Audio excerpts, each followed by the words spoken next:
6:30 हो रहे थे।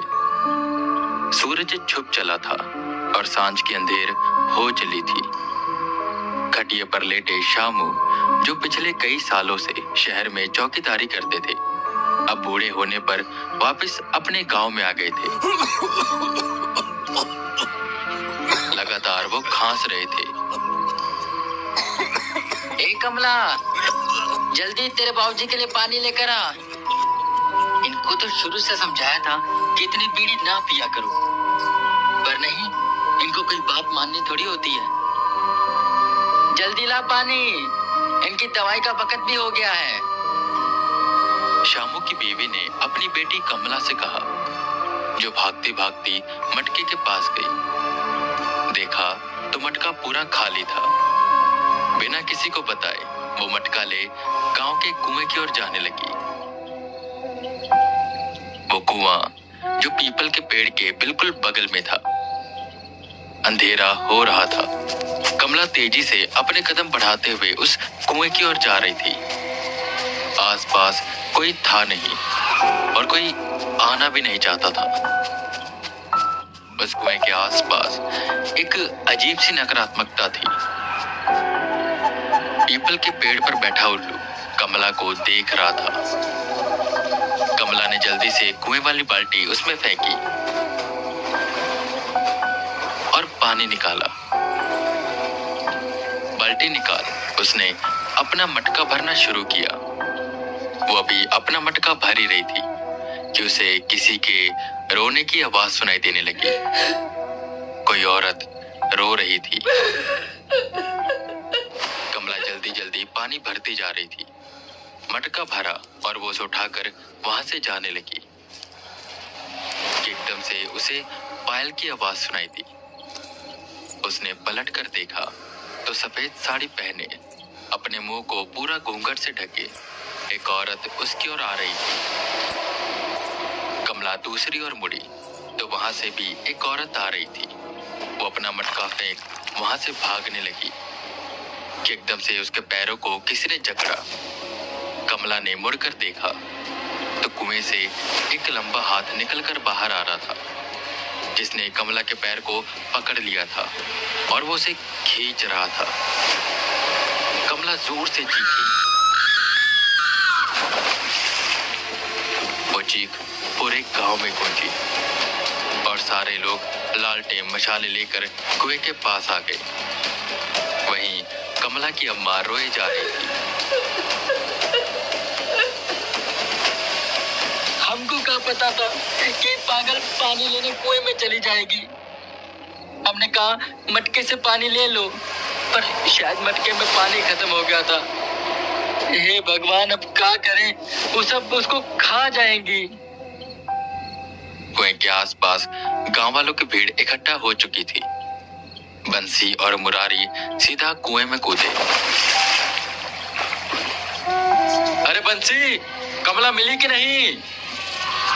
मुखिया जी ने पूछा, जिस पर अंदर से बंसी बोला, हाँ मुखिया जी, मिल गई, पर बेहोश है।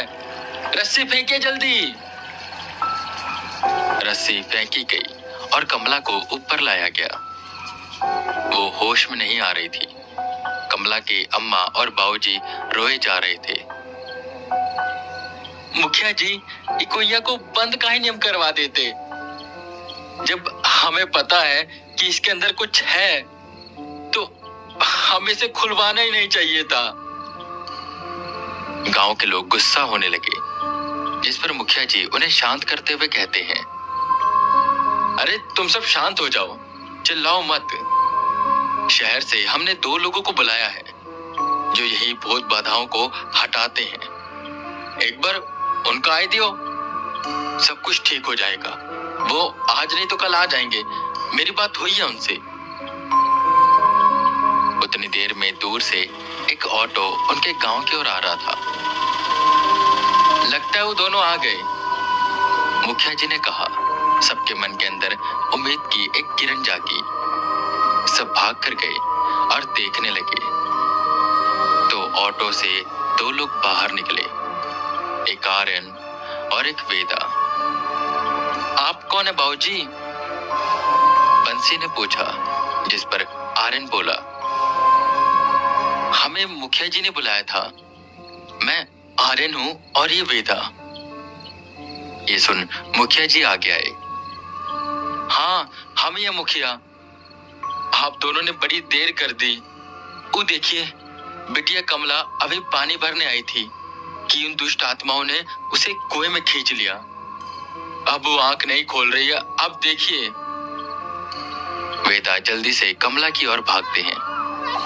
उसकी अम्मा उसे गोद में लिए बस रोए जा रही थी। माताजी, आप थोड़ी देर के लिए दूर जाएंगी? वेदा ने कहा, जिस पर मुखिया जी ने इशारा कर कमला की अम्मा को दूर जाने को कहा और वो दूर भी हो गई। वेदा ने उसकी आंखें खोली, जबान देखी, नब्ज चेक करी तो सब कुछ ठीक था, पर पैरों पर निशान था, निशान हाथों का। आर्यन, क्या तुम्हें इसके दाहिने पैर पर हाथों के निशान दिखाई दे रहे हैं? वेदा ने धीरे से आर्यन से पूछा, जिस पर आर्यन ने ना में सिर हिलाया। वेदा ने कमला का मुंह पोंछा और अपने बैग से चंदन का टीका निकाला और उसे लगा दिया। कुछ मंत्र बुदबुदाते हुए वो बैग से गंगा जल निकालते हैं और उस पर छिड़काव करते हैं। जब वेदा ये सब कर रहे थे तो कोई एक ताकत तेजी से कुएं से बाहर आती है और झांकने की कोशिश करती है, जिस पर वेदा एकदम से कुएं की ओर देखते हैं। गांव के सभी लोग भी उस कुएं की ओर देखने लगे तो किसी का आधा चेहरा कुएं से बाहर निकला हुआ था। उसकी सफेद दो आंखें उन्हें घूर रही थी, जो वेदा को देख तुरंत अंदर हो गई और पानी की आवाज सुनी। सब लोग डरकर चिल्लाने लगे। शांत हो जाइए आप सब।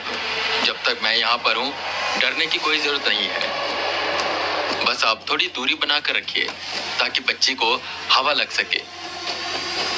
वेदा ने अपना काम चालू रखा। कमला की आंखें एकदम से खुली। वो रोते हुए अपनी माँ के पास भागी। ये देख मुखिया जी आगे आए और बोले, आपका धन्यवाद वेदा जी। बस आप किसी तरह यहाँ पर जो आत्मा है उसे भगा दीजिए। वेदा थोड़े गंभीर हुए और कुएं के अंदर उन्होंने झांका। 5 सर उन्हें कुएं में दिखाई दे रहे थे, जो एक टक वेदा की ओर देख रहे थे। वो थोड़ी देर बाद ही अंदर की ओर चले गए और उनकी नेगेटिव पावर भी गायब हो गई, ऐसे जैसे वो काफी दूर चले गए हों। ठीक है मुखिया जी, आप उसकी चिंता ना करें। पहले तो मैं इस पूरे गांव का भ्रमण करना चाहूंगा और फिर आप मुझे बताइएगा इस कुएं की कहानी कि आखिर क्या हुआ था इस कुएं में और ऐसा क्या है इस कुएं के अंदर। मुखिया जी ने हामी भरी और वेदा और आर्यन के रुकने का बंदोबस्त करने लगे। अच्छा खाना बनाया गया और उन दोनों की खूब सेवा की जा रही थी। गांव के सारे लोग उन्हें घेर कर खड़े थे, जहां वेदा को एक छोटी सी बच्ची दिखाई दी जो दूर छुपकर उन्हें देख रही थी, और वो कोई आत्मा नहीं थी। तुम यहाँ पर आओ, वेदा ने कहा, जिस पर वो बच्ची वहां से भाग गई। कहाँ हुआ वेदा जी? बंसी ने पूछा, जिस पर वेदा बताते हैं, वहां पर एक बच्ची खड़ी थी और मुझे देख रही थी, पर जैसे ही मैंने उसे बुलाया वो भाग गई। सब आपस में बातें करने लगे।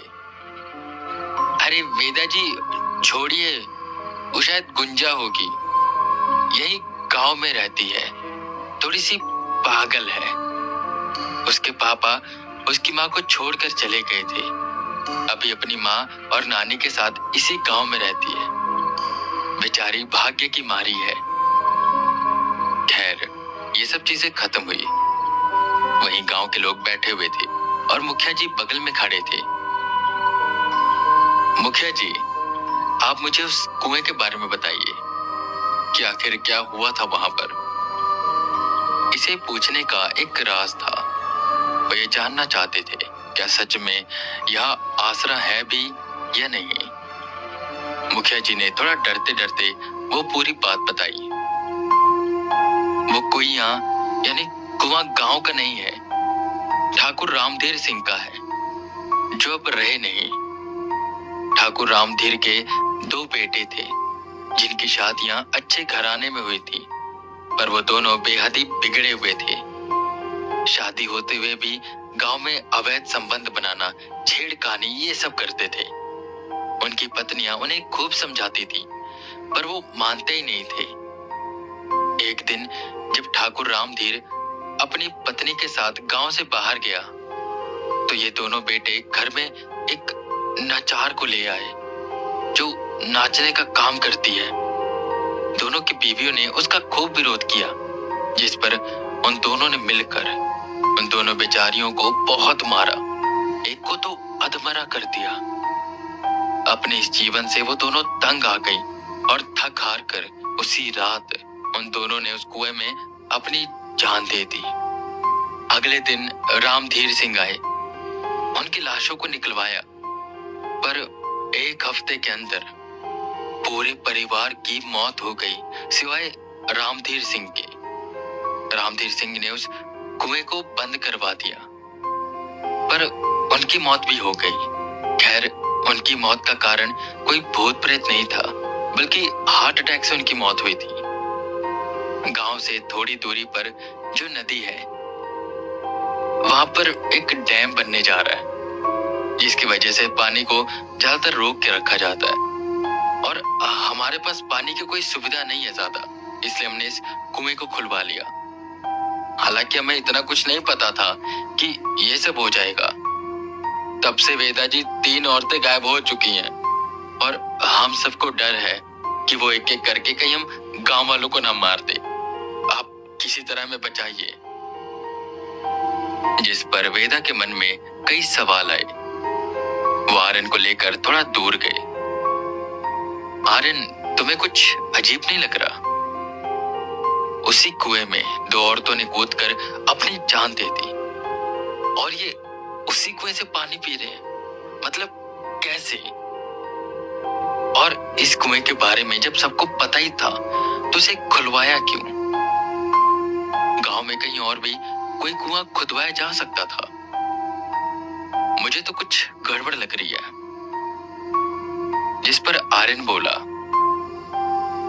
सर, सवाल तो मेरे मन में भी आ रहा था, पर सर इस कुएं तो काफी समय हो गया था और हो सकता है ठाकुर ने कुआं साफ करवाया हो जब लाश मिली थी तो। पर ये बात तो सोचने वाली है कि उन्होंने कहीं और कुआं क्यों नहीं खुदवाया और इसी कुएं को क्यों खुलवा लिया। सर, हो ना हो ये सब गांव वाले कुछ छुपा रहे हैं। सवाल थे पर जवाब नहीं। वेदा अगर चाहते तो तुरंत उन आत्माओं को कैद करके वहां से जा सकते थे, पर उनका काम सिर्फ आत्माओं को कैद करना नहीं, बल्कि सच्चाई को जानकर न्याय दिलाना था। वो ये जानना चाहते थे कि आखिर ऐसा क्या हुआ था यहाँ पर और क्यों ये सब कुछ बातें छुपा रहे हैं।